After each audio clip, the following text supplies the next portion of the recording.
Assalamualaikum warahmatullahi wabarakatuh. Waalaikumsalam warahmatullahi wabarakatuh.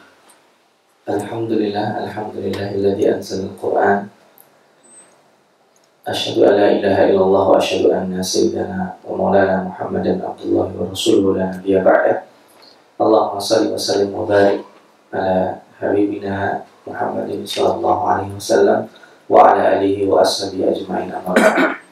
Bapak-bapak, ibu, kaum muslimin dan muslimat yang dicintai Allah, bersyukur kepada Allah pagi hari ini kita kembali dipertemukan.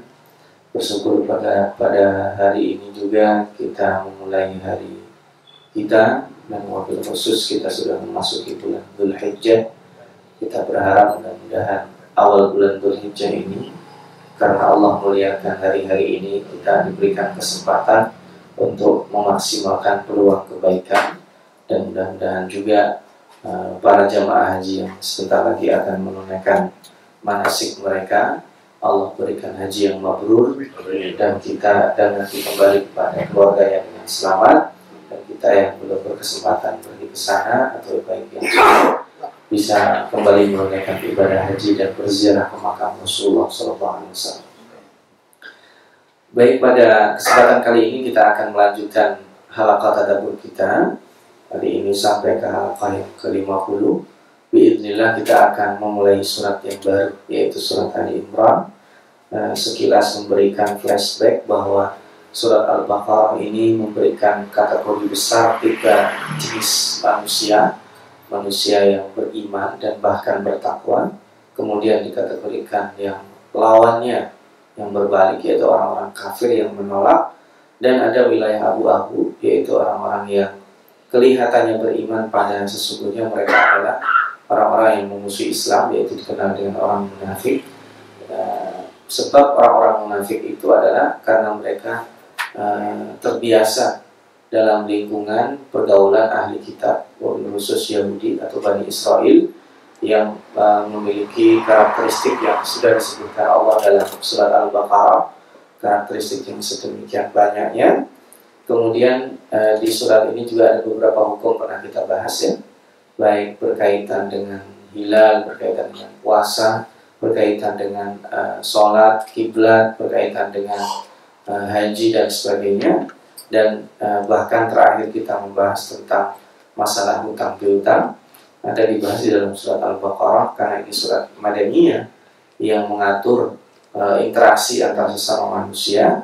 Wabil khusus surat ini mempunyai porsi besar membicarakan tentang Bani Israel, dan ditutup dengan konklusi luar biasa. Kemarin kita membahas kepasrahan kita kepada Allah Subhanahu wa Ta'ala dengan doa yang sering kita baca hampir setiap hari.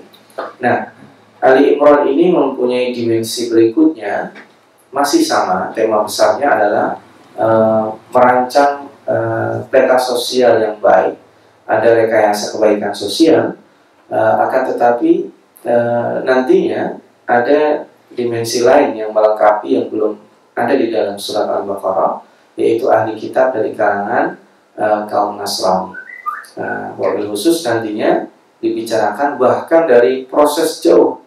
Jadi di sini ketika membicarakan orang Nasrani, kaum Nasrani, tidak murni membicarakan Isa, tetapi lebih jauh dari itu membicarakan Maryam.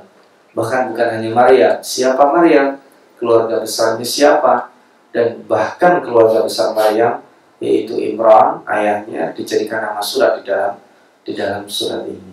Yang menarik, bahkan Al-Quran satu ayat pun tidak pernah menceritakan siapa itu Imran. Al-Quran wabil khusus dalam surat ini tidak pernah diceritakan Imran itu siapa, karakteristiknya seperti apa, kelebihannya siapa, dia nabi atau bukan, keturunannya siapa, tidak ada dijelaskan. Yang dijelaskan adalah bahwa Imran ini seorang laki-laki yang baik. Ini tidak secara eksplisit, ya, secara implisit. Ketahuannya dari mana? Ketahuannya adalah dari bibitnya, ketahuannya adalah dari proses kebaikan yang ada di dalam istrinya, yang dikenal nanti dengan Imra atau Imran. Di sini sentuhan kebaikan seorang suami terlihat, bagaimana istrinya, perilakunya, dan juga anaknya. Yang lebih luar biasa lagi ketika proses pengasuhan anaknya, semua orang berlomba-lomba. saya berhak mengasuh Maryam. Oh bukan, saya. Sehingga akhirnya dibuat sebuah perlombaan dan nanti dimenangkan oleh pamannya sendiri, yaitu Zakaria yang juga seorang nabi. Bahkan kelahiran dan pengasuhan Maryam ini menjadi proses inspirasi keinginan yang tidak terhentikan dari Zakaria untuk memiliki keturunan meskipun sudah uzur usianya. Nanti insya Allah ketika sampai waktunya kita akan mendiskusikan dan membicarakan lebih khusus ayat-ayat yang menjelaskan tentang itu. Ini yang pertama. Yang kedua, kaitan spesifik ayat per ayat di dalam surat Al-Baqarah dan Al-Imran sangat banyak, baik yang berkaitan dengan ahli kitab ataupun yang berkaitan dengan prinsip-prinsip hidup ataupun berkaitan dengan yang tadi kita sebut dengan tatanan sosial kemasyarakatan.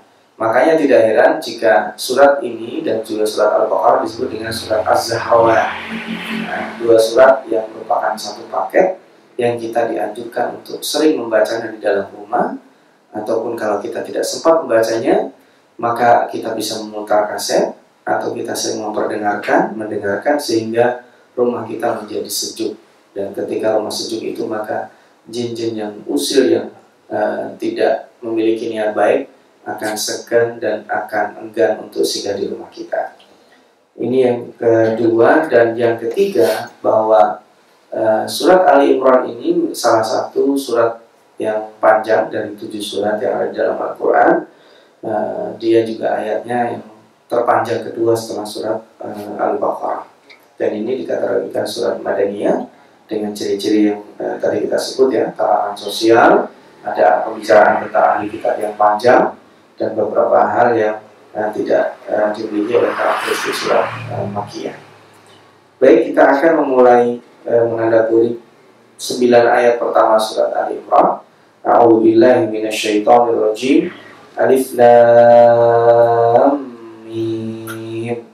Ini satu ayat dan bahasanya sudah pernah kita bahas dalam surat Al-Baqarah. Sekedar pengingat saja bahwa Alif Lam Mim ini adalah 3 huruf dari 14 huruf yang dipakai oleh Allah SWT dalam Al-Quran sebagai simbol kemahakuasaan Allah. Karena huruf-huruf ini tidak bisa difahami oleh orang, oleh siapapun, bahkan oleh seorang nabi, bahkan oleh malaikat perantara wahyu yang membawa kalam ini kepada Rasulullah SAW.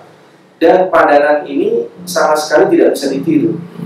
Kita atau siapapun dari pakar bahasa coba merangkai huruf sembarangan, pasti ketahuan dan tidak nyaman kedengarannya. Di sini ada alif lam mim, ada alif lam ra. Coba kita ganti misalkan alif lam sin misalnya. Ketahuan dan tidak nyaman karena padanan-padanan huruf itu sendiri sudah dimiliki karakteristiknya oleh Allah Subhanahu wa taala.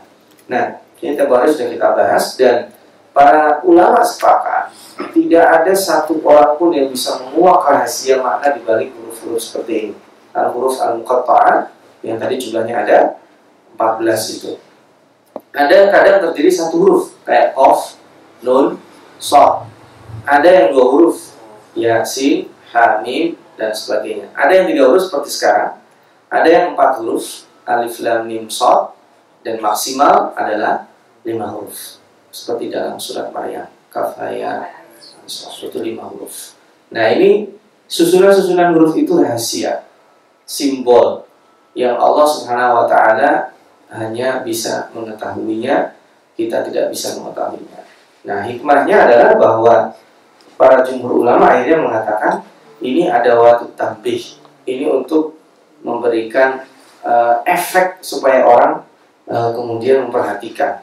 Dan dari mayoritas jumlah huruf yang 14 tadi itu digunakan, hampir semuanya bercerita tentang Al-Quran, termasuk ayat ini.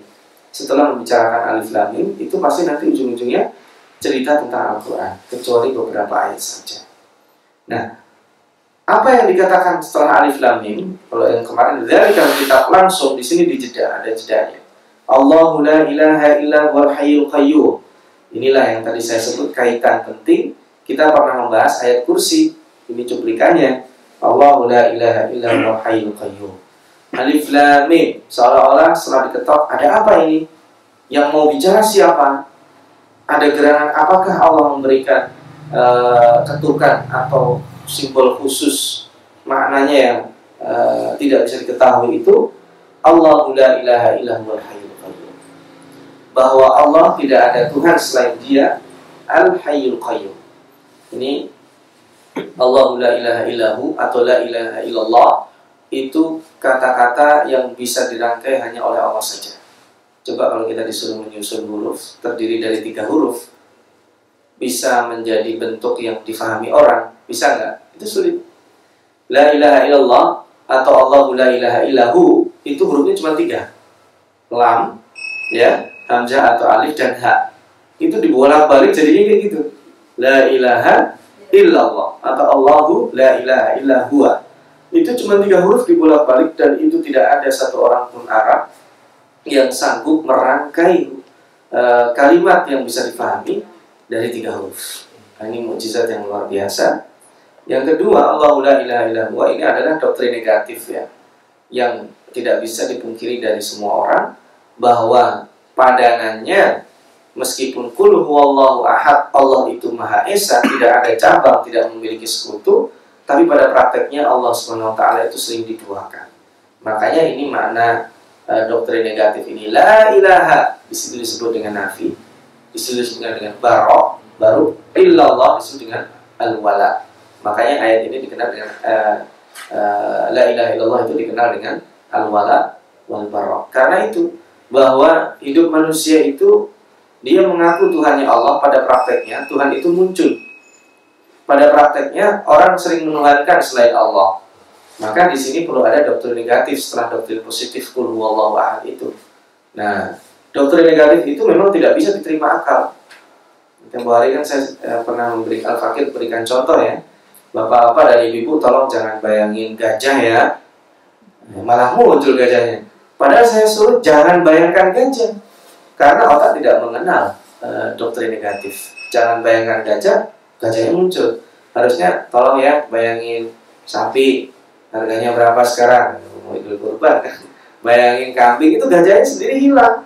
Karena itu doktrin positif, tidak menyebut nama di sini. Tapi Allah tidak menginginkan hanya doktrin positif mengesampingkan hal negatif, karena pada prakteknya hal-hal negatif itu kuat. Tuhan-Tuhan yang disembah selain Allah itu banyak pada prakteknya. Makanya la ilaha illallah atau la ilaha illahu di sini, dan itu dimulai dari doktrin positif ya. Allah menghadirkan dulu Allah. La ilaha illahu. Siapakah Allah yang tidak ada Tuhan selain Dia? Al-Hayyul Qayyum. Kita sudah membahas ya. Al-Hayyul Qayyum adalah zat yang maha hidup, yang stabil. Al-Qayyum itu Al-Qaim ala sultanihi, yang kerajaannya tidak goyah, yang meskipun dia diapa-apakan, tidak diakui atau diakui, tidak berpengaruh. Al-Qayyum. Dipuji, nggak dipuji, dicaci, tetap ngasih hidup kita. Tetap stabil. Kalau manusia kan berbuat baik dipuji, semangat dia. Dicaci maki atau dicela, ya enggak deh, enggak lagi, ya gitu. Sementara Allah tidak.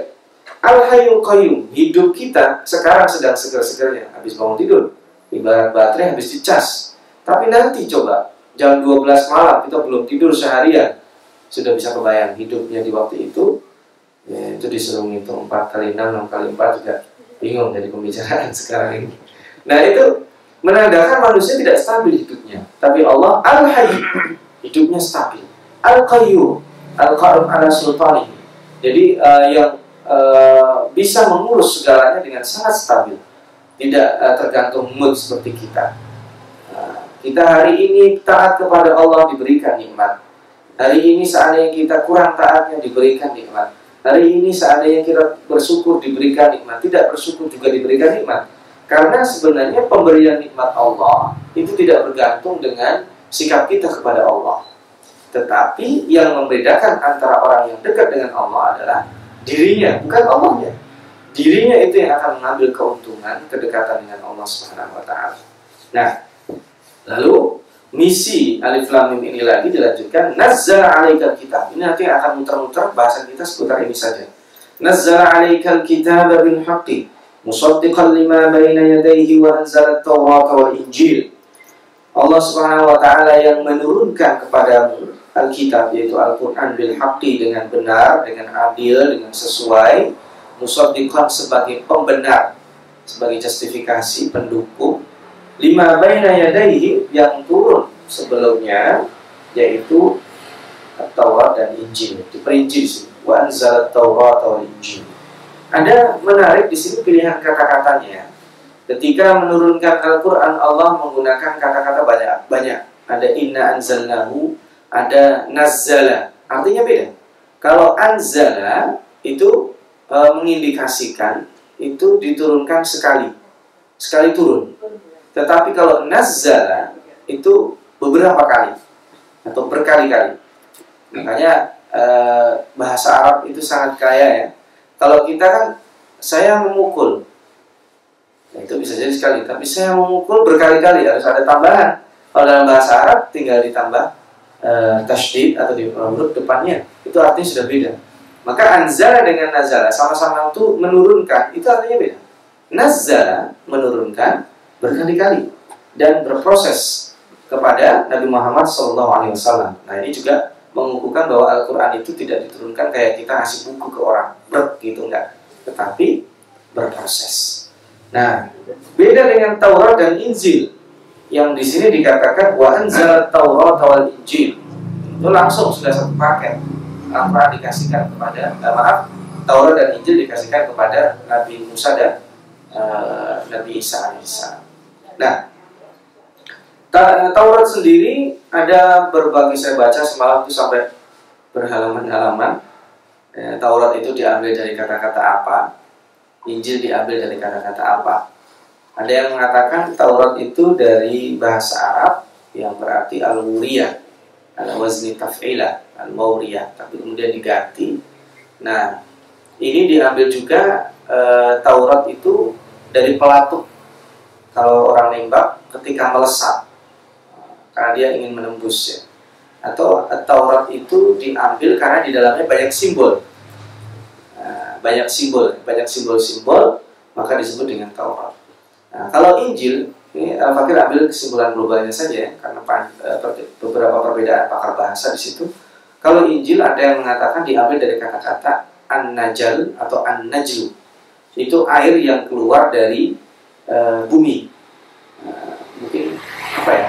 Mata air dari bumi ya, tapi dia bukan air mancur ya, lain kalau air mancur. Dia air yang sumbernya dari bawah, dari bumi, bukan dari air terjun. Ya, dia ada sumber mata air dari bumi, najl. Nah, di situ. Nah, itu ada yang berpendapat dari bahasa Arab. Tetapi jumhur ulama kemudian mengatakan ini bukan kata-kata Arab. Taurat dan Injil itu, kalau Taurat dari bahasa Ibrani, alam dari bahasa Ibrani, dan Injil juga dari bahasa Suryani. Nah, dua-duanya itu adalah saudara kandung bahasa Arab. Jadi sebenarnya bahasa Arab, bahasa manusia itu satu. Sama dengan bahasa kalau di kita di Indonesia, bahasa Jawa satu. Tapi nanti pada prakteknya, lah beda. Saya ke Tegal dengan ke Solo lain. Saya ke Banyumas dengan Surabaya lain. Saya ke Pekalongan dengan Temanggung lain. Nah, itu mengalami prosesnya. Dalam perbedaan bahasa itu ada faktor etnologi dan sebagainya. Nah, ini nanti yang kenapa kemudian ada Ibrani, ada Suryani, itu mungkin lain waktu kita bicarakan, bahwa sesungguhnya ternyata bahasa asli manusia adalah bahasa Arab. Jadi, tapi susah kita ya di zaman sekarang ngomong kayak gini ya. Kalau kita membicarakan bahasa asli, pernah nggak kita bertanya, kira-kira Nabi Adam itu dulu ngomongnya bahasa apa? Nabi Adam gitu, ketika wa'allama Adam al-asma gitu ya, Nabi Adam diajarkan kata-katanya itu bahasa apa? Ya bahasa Arab. Bisa ya, nggak kursus juga bisa. Nanti kemudian istrinya juga ya, anak-anaknya itu bahasa, dan kemudian berkembang, dipengaruhi oleh beberapa faktor ya, tempoh hari sudah pernah kita bicarakan. Dan itu sangat luar biasa hasilnya. Dan kita di sini tidak usah jauh-jauh. Kita di sini saja, kalau orang sini nyebut sapi itu jadi sampi ya. Saya dengar biasanya orang Betawi itu lebih banyak nguranginya. Kerbau jadi kebo misalnya. Nah, tapi prakteknya kenapa sapi jadi sapi ditambah M di situ. Nah, itu juga ada sesuatu yang lain, dan itu saya tidak mendengar di daerah lain ada seperti itu. Hanya di Betawi di tempat ini saja. Nah itu secara etnologi silahkan nanti kita bahas itu. Nah jadi kita di situ ya. Min qablu, sebelum Al-Quran itu diturunkan, semuanya Al-Quran khususnya dan dua yang diturunkan itu adalah hudan linnas wa anzal furqan. Kita mengetahui ya bedanya hudan linnas itu potensi petunjuk. Kalau Al-Quran dikatakan potensi petunjuk, itu seperti hanya peta kota Jakarta yang ada di toko-toko buku. Potensi petunjuk, tetapi belum bisa digunakan. Kenapa? Kalau orang yang bisa menggunakan, Allah akan spesifik. Hudan lil muttaqin. Jadi Al-Quran ini potensi petunjuk ada di rak-rak buku, ada di dashboard mobil, ada di perpustakaan, ada di aplikasi smartphone kita, ada di buku bimbingan anak kecil yang sedang sekolah, ada di ma'had-ma'had Al-Quran, ada di pelajaran-pelajaran agama. Itu hudan linnas, potensi kebaikan, potensi petunjuk. Tapi bagi orang yang menggunakannya, nanti akan menjadi hudan lil muttaqin. Makanya nanti di sini ditegaskan karakteristik utama yang dibahas di dalam surat Al-Imran, wa anzalal furqan.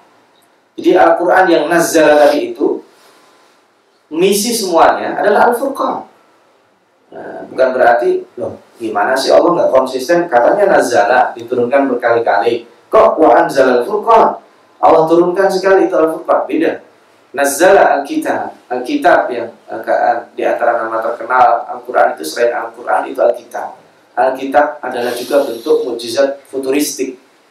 Di saat Al-Quran ini diturunkan, tidak ada tulis-menulis. Bahkan penulis wahyu pun media untuk menulisnya berbeda-beda. Ada yang tulang, ada yang kertas, ada yang macam-macam. Tapi Allah menyebut kitab itu bahwa suatu ketika nanti Al-Quran akan menjadi kitab, akan ditulis dalam bentuk buku. Itu juga luar biasa. Nah, Al-Furqan di sini adalah sifatnya yang akan menjadi pembeda yang benar dan yang buruk. Makanya dengan interaksi Al-Quran itu kita tahu siapa diri kita. Dengan kita membaca Al-Quran kita tahu siapa orang yang ada di depan kita. Dengan menadaburi Al-Quran itu kita tahu dalam hidup kita itu memang bukan hitam putih, tapi pada prakteknya nanti kita pilihannya itu iya dan tidak, kanan atau kiri, hitam atau putih. Di dalam prakteknya tetap ada wilayah disebut dengan syubhat nanti. Nah, sampai di situ titik Allah kemudian membuka. Innal ladzina kafaru bi ayatillahi lahum adzabun syadid wallahu azizun dzuntiqam. Sesungguhnya orang-orang yang kafir, orang-orang yang mengingkari dengan ayat-ayat Allah, wabil khusus ayat-ayat dari Al-Quran, lahum adzabun syadid. Allah memiliki adab yang luar biasa kerasnya. Jadi kita pernah ya membahas ya jenis-jenis adab ya. Ada adabun alim yang menyakitkan, ada adabun azim yang besar tidak kuat orang menahannya. Di sini juga syadid juga demikian keras. Ada adabun muhin yang menghinakan baik secara fisik maupun secara psikis. Ada adabun muqim, seolah-olah bermukim di dalamnya karena tidak keluar. Nah, ini jenis-jenis adab. Wallahu, dan Allah azizun maha mulia dzuntiqam. Masya Allah. Kita membaca ayat ini sebenarnya ngapain harusnya gitu. Dzuntiqam itu Allah bisa membalas dendam. Intiqam itu bahasa gampangnya manusia balas dendam. Tapi azuz dzuntiqam itu mungkin bahasanya adalah membalaskan ya, bukan membalas ya. Karena di dunia ini kezaliman itu tidak selesai. Keadilan itu tidak ada mutlak 100% di dunia. Semuanya hanya mengira-ngira. Itu masih mending yang ngira-ngira. Lebih seringnya adalah menzalimi. Dalam putusan apapun juga kita punya, makanya yang hutang piutang diatur. Supaya apa? Supaya tidak meminimalisir kejadian kezaliman. Dalam kita menyembelih, coba disuruh apa? Idza qataltum fa'asin qatla wa idza dzabhtum fa'asin dzabha. Kalau seandainya kita menyembelih, maka harus ada adab-adabnya. Di antaranya adalah dengan memberi kita punya alat sembelihannya juga yang tajam. Jangan ini digunakan tahun lalu sudah nggak pernah diperiksa langsung dikeluarkan, tajam nggak ya? Ya ntar kita coba, kalau nggak kita kasih. Ya, jika tidak menyembelih di depan binatang yang lainnya, mereka juga tahu itu. Nah ini ada adab-adab itu supaya meminimalisir terjadinya kezaliman. Nah, kalau seandainya itu dilakukan dengan sengaja, siapa yang membalas? Azizun dzuntiqam. bahwa Allah Subhanahu wa taala seandainya membalas dendammu, bahasanya azizun. Sedangkan manusia tidak. Manusia itu membalas dendam bukan aziz, melampiaskan. Kenapa? Ya, coba aja kalau kita dicaci maki dengan 1 atau 2, puas. Balasnya apa? 3, dia nambah. Gitu. Kita misalkan dipukul sekali, itu baru puas kalau bisa mukulnya 2 kali. Itu sifat manusia. Disakiti hatinya, belum puas saya sebelum saya hinakan. Itu seringnya manusia itu kelebihan di dalam membalas dendam. Padahal Allah SWT intiqamnya didahului dengan aziz. Seandainya Allah menghukum itu bukan balas dendam. Intiqam di sini maknanya adalah membalaskan. Karena ini haram tu zulma ala nafsi. Allah mengharamkan kezaliman pada dirinya. Maka aziz itu perlu didahulukan. Seandainya nanti terjadi hukuman, aziz. Bukan untuk Allah. Tidak ada namanya Allah itu puas dalam menyiksa. Tidak ada. Maka azizun. Kalau manusia kan ada ya. Dia pulas membalas dendam. Dulu saya dihinakan. Awas nanti kalau saya jadi atasan, pecat itu pertama. Kayak itu udah ngancem dia. Begitu dia jadi atasan, dipecat itu direalisasikan. Sering hidup kita kan kayak gitu. Boleh hari ini saya dihinakan. Suatu ketika. Nah, ada kalanya pelampiasan itu ada yang positif, ada yang negatif. Dan manusia itu kadang juga perlakuan tidak adil itu bisa menjadi motivasi kesuksesan. Berapa banyak orang yang dihina dengan kata-kata hinaan itu dia terkejut. Berapa banyak orang dipecat. Berapa banyak orang dizalimi kemudian menjadi stimulus dan motivasi untuk sebuah keberhasilan. Tetapi perlu diingat bahwa jika Allah membalas itu tidak ada kepuasan. Tetapi apa disebut di sini? Azizun. Maha mulia. Azizun itu tidak untuk kepuasan Allah menyiksa itu. Tapi itu karena salah dia sendiri. Kenapa? Innallaha la yakhfa. Allah tidak ada yang menjadi samar. Semua jelas bagi Allah. Syai'un fil ardi, yang di bumi, wala fis sama, juga tidak demikian yang di langit. Bintang-bintang yang kelihatannya kelap-kelip itu besar. Bahkan nanti di dalam surat Al-An'am ya, kalau tidak salah ya, bahwa wa ma waraqatin, ada satupun daun yang jatuh itu tanpa sepengetahuan Allah. Tidak ada. Semua daun yang jatuh di malam hari, ada semut hitam di atas batu yang hitam, itu bergerak, Allah tahu. Jadi semuanya dengan sepengetahuan Allah. La yakhfa alaihi, tidak ada yang salah. Maka keputusan Allah sendiri itu azizun dzuntiqam yang tadi dikatakan, itu sama sekali tidak akan menggali. Yang kedua, sifat Allah, walladzi yusawwirukum fil arhami kaifa yasha. Dialah zat yang membentuk kalian, yang memoles kalian, yang menjadikan kalian dengan sebaik-baiknya fil arham, di dalam rahim ibu kalian. Kaifa yasha, sekehendaknya. Dan itu juga kemarin baru saja Al-Fakir memberikan salah satu presentasi tentang ijazul Quran. Itu kalau dipikir-pikir, kenapa sih Allah Subhanahu wa taala menciptakan langit 2 hari, menciptakan langit dan bumi selama 7 hari, itu pun ada jedanya 1 hari. Kenapa manusia itu hamil atau perlu proses kelahirannya itu perlu 9 bulan? Nah, bukankah Allah idza arada syai'an kun, ya, fayakun. Cukup kun maka akan jadi.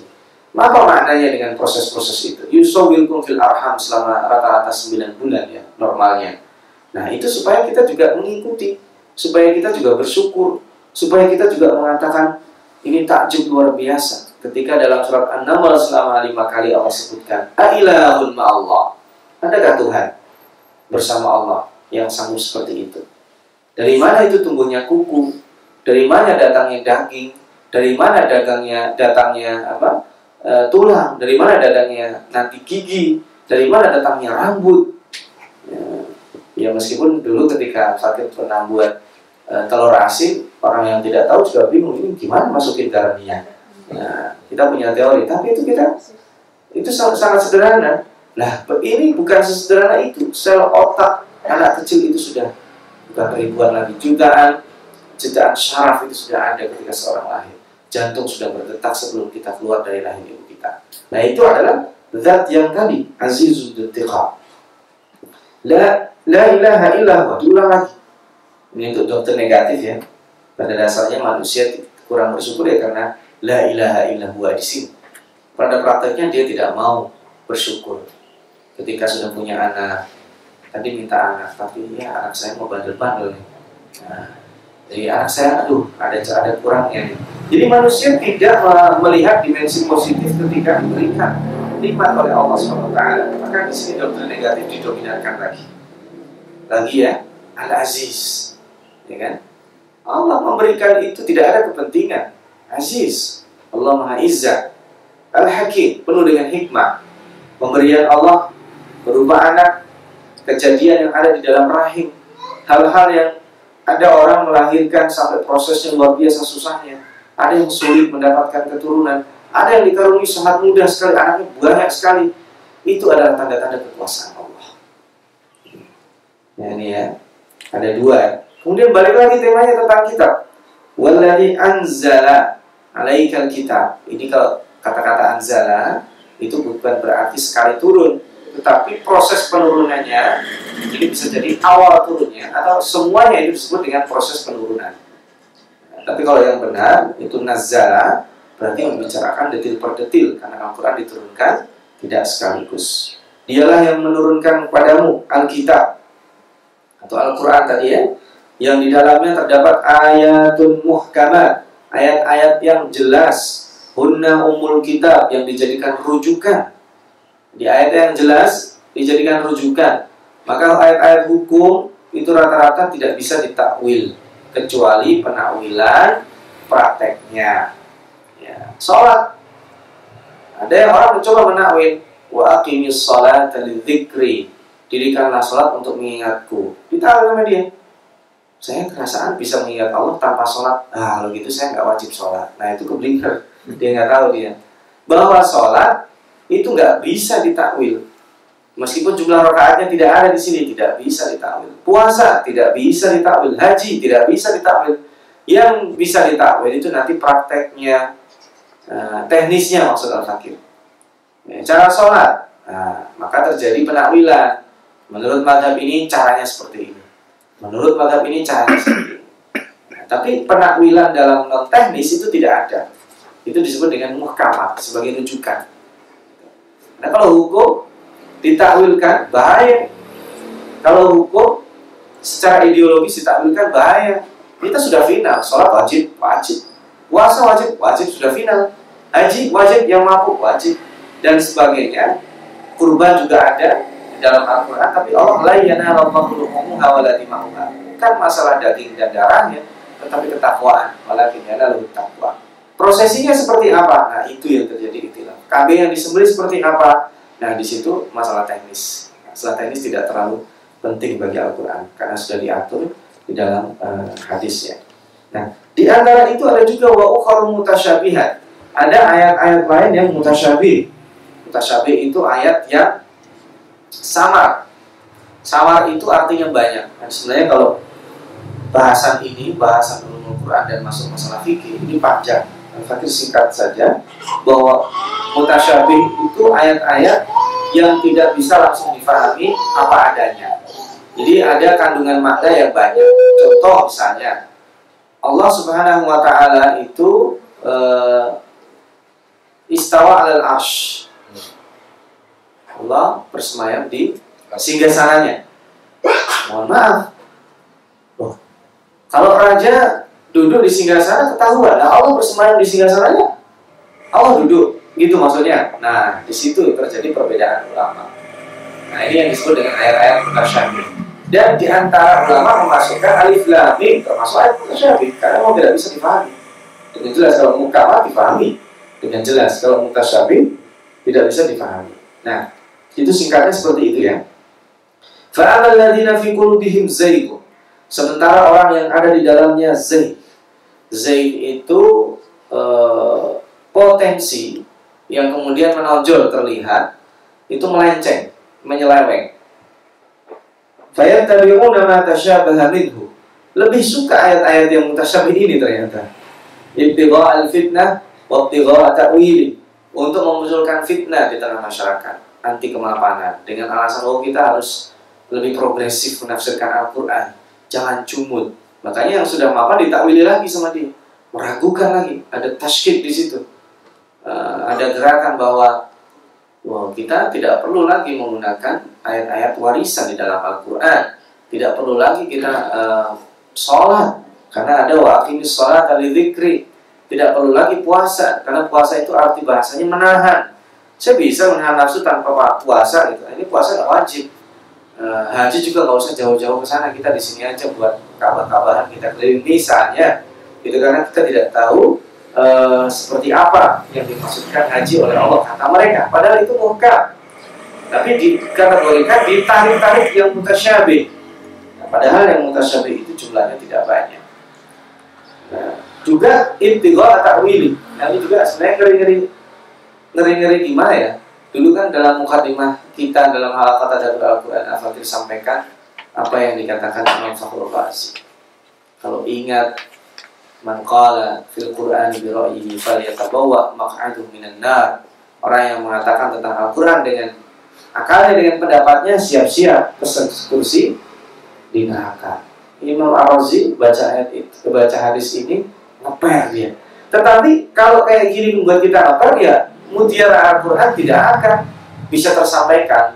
Maka kita juga harus balancing bahwa dalam tadabbur kita tidak mungkin semuanya based on riwayat-riwayat karena terbatas.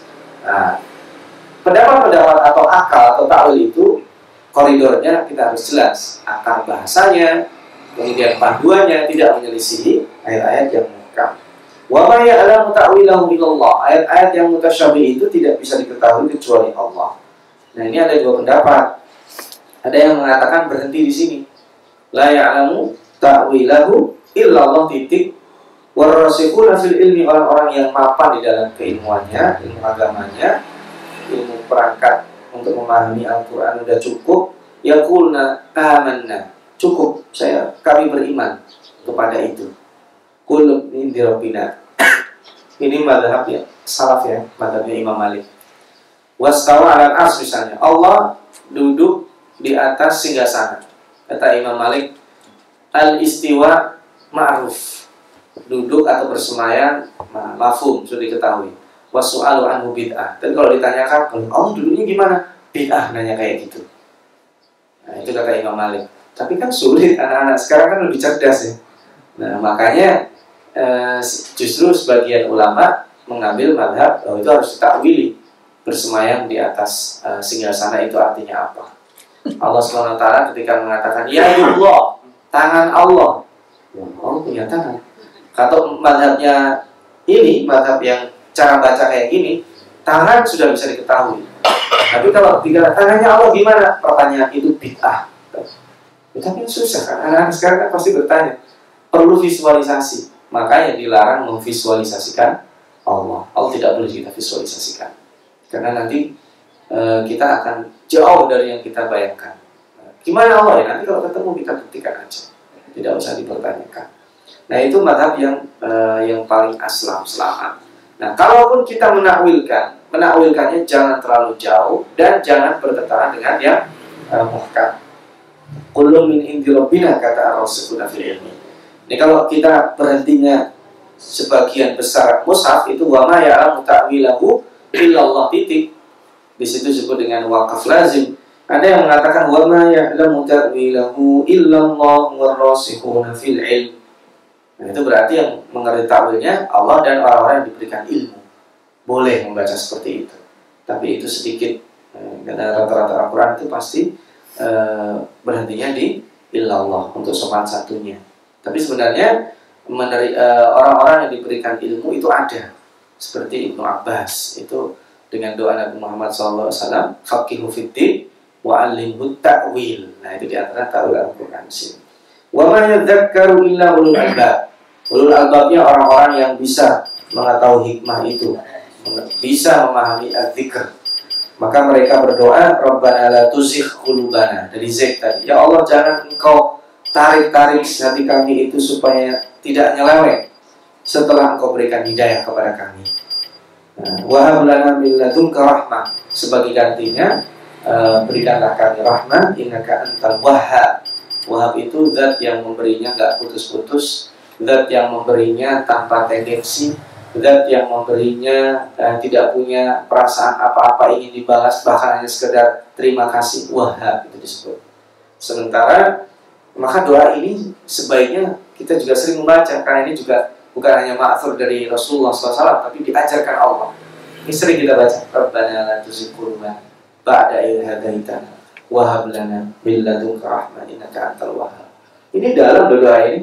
Jadi ya Allah, jangan nikmat yang Engkau berikan berupa hidayah jangan Engkau cabut. Jangan Engkau berikan kesempatan sedikit pun hati kami untuk nyeleweng. Jangan Engkau berikan hati kami ini tempat untuk berpikir yang negatif. Lalu ditambah lagi, Rabbana innaka jami'un nasi liyaumin la raiba fihi. Engkau adalah Zat yang mampu mengumpulkan manusia nantinya di satu hari yang tidak ada keraguan datangnya. Pasti. Innallaha la yukhliful mi'ad. Allah itu tidak pernah menyelisih janjinya. Nah, ini motivasi kita melakukan kebaikan itu apa? Dalam surat Al-Lail ya. Fa amma man a'ta wattaqa, apa terusnya? Wa saddaqa bil husna. Kita duduk di tempat ini motivasinya apa? Yang paling utama. Ini tidak sia-sia. Nanti Allah membalasnya. Minimal itu yang pertama. Yang berikutnya kan kita ada ingin dapat ilmu, silaturahim, ingin memperdalam Al-Quran dan sebagainya. Kita sholat rajin untuk apa? Wasaddaqa bil husna. Wabil khusus kalau itu adalah fa'amma man a'ta. Nah, proses memberi itu harus dominannya wasaddaqa bil husna. Harus kita meyakini suatu ketika Allah akan memberikan husna. Kalau motivasi kita kuat akan dibalas oleh Allah, kita mau dipuji gak ngaruh, mau diprotes gak ngaruh, mau diapakan gak ngaruh. Kenapa? Karena saya punya motivasi wasaddaqa bil husna. Dia yang membenarkan bahwa ada husna nantinya di hari kiamat pembalasan. Maka di sini ketika kita doa setelah yang pertama, doa pengharapan, ya Allah, banyak orang tersesat, ya Allah, jangan Engkau berikan ruang kami untuk mengikuti kesesatan itu. Setelah Engkau berikan petunjuk. Lalu yang kedua, innaka jami'un, ini artinya apa? Innaka jami'un nas, itu artinya apa? Wasaddaqa bil husna. Ya Allah, nanti datang suatu hari yang pasti, maka di hari itu lindungilah kami. Nah, ini sampai di sini kita akhiri, dan nanti di ayat berikutnya membicarakan kembali tentang orang-orang yang kafir, dan mulailah kita nanti beberapa ayat berikutnya membicarakan tentang permulaan kisah Al-Imran ini. Mudah-mudahan sebagai pertemuan awal membaca surat Al-Imran ini memberikan nuansa yang khusus bagi kita, terutama untuk dekat dengan Al-Quran, karena ini dibahas luar biasa isi Al-Quran. Dan sumpah yang Allah berikan di sini, maaf bukan sumpah, tapi konten yang diberikan pada kesempatan kali ini itu konten Allah menyiksa, bukan balas dendam. Konten bahwa Allah SWT tidak ada yang samar. Dan yang ketiga, di sini disebut secara khusus Allah SWT yang membentuk kita, melukis, memberikan penciptaan yang terbaik ketika kita berada di dalam rahim ibu kita. Itu sementara yang bisa kami sampaikan. Kita tadabburi pada kesempatan kali ini. Sementara kita tutup dulu, nanti kita lanjutkan dengan dialog. Aku qauli hada wallahu a'lam bishawab. Wassalamualaikum warahmatullahi wabarakatuh.